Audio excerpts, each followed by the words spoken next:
The Canadian government has for a 2-year period starting on January 1st, 2023, for non-Canadians instituted a foreign buyer ban from purchasing a home in Canada under the definition of residential property, with some exemptions. If you are currently in this situation, then stick around to get all the facts, because you'll need them. Hi, I am Gary and I live here in Victoria on Vancouver Island off the west coast of Canada with my wife Rosemary. We help people move to our beautiful city, and we hope this new information will help you make informed decisions on your buying and selling of residential properties in 2023 in British Columbia. I hope your Christmas and New Year times were enjoyable.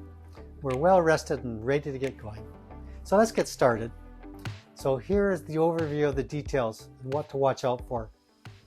The foreign buyer ban in Canada is on the purchase of residential homes within specific areas.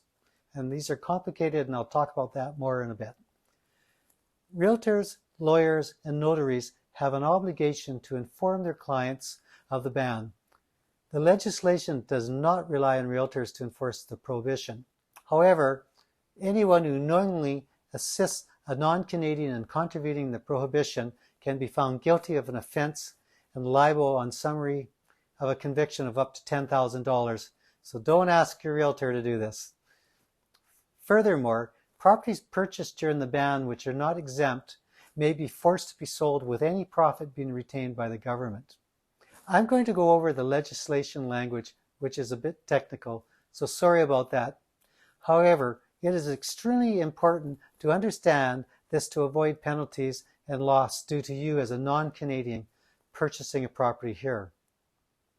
The ban applies to residential property, which includes detached houses or similar buildings of 1 to 3 dwelling units, as well as other parts of buildings such as semi-detached houses, strata units, or other similar premises.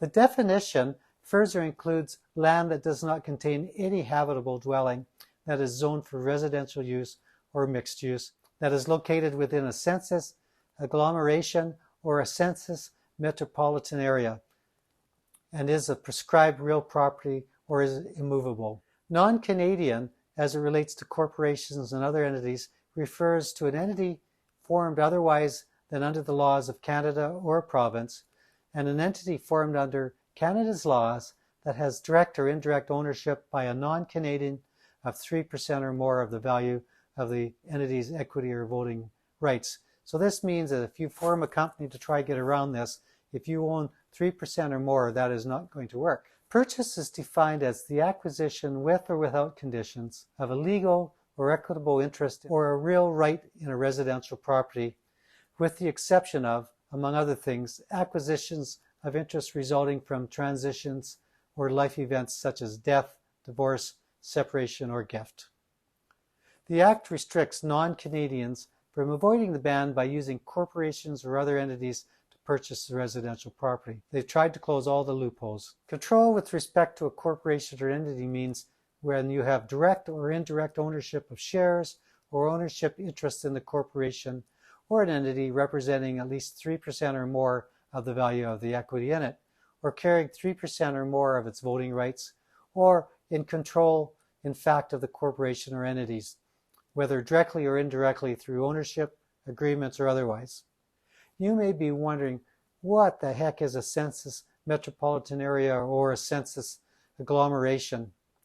Well, that's a really good question.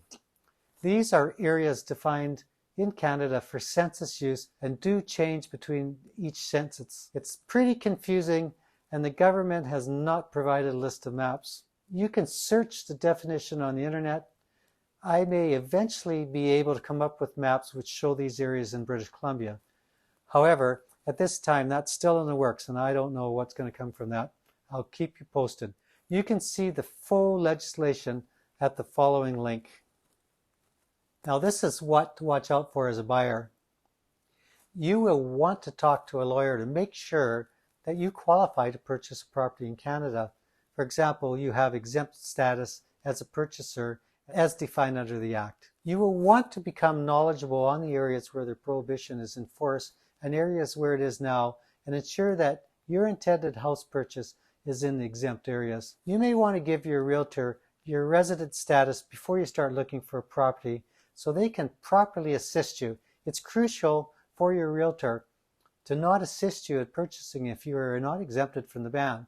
Once they find out, they will not work with you. And that applies to all realtors in British Columbia. What's the conclusion? Is this a good idea? Will it make more housing available in British Columbia and Canada?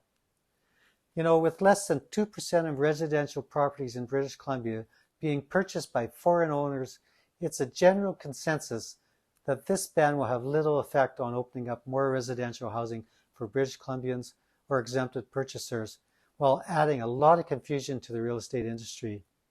It may be difficult for potential purchasers to understand the legislation and know whether they can actually safely purchase a property without having it seized by the government due to a violation of the Act. But, you know, only time will tell. So write me a comment in the area below the video description and let me know what you think. Is this a good idea? If you would like to be notified of more market changes and regulations or Greater Victoria information, real estate guides and videos, then please click on the thumbs up and subscribe buttons. And as well, click on the notification bell to be notified of our weekly new video content every Wednesday. You know, by doing this, you can really help other people find this video content in their information searches. And we really thank you for doing this and having this consideration.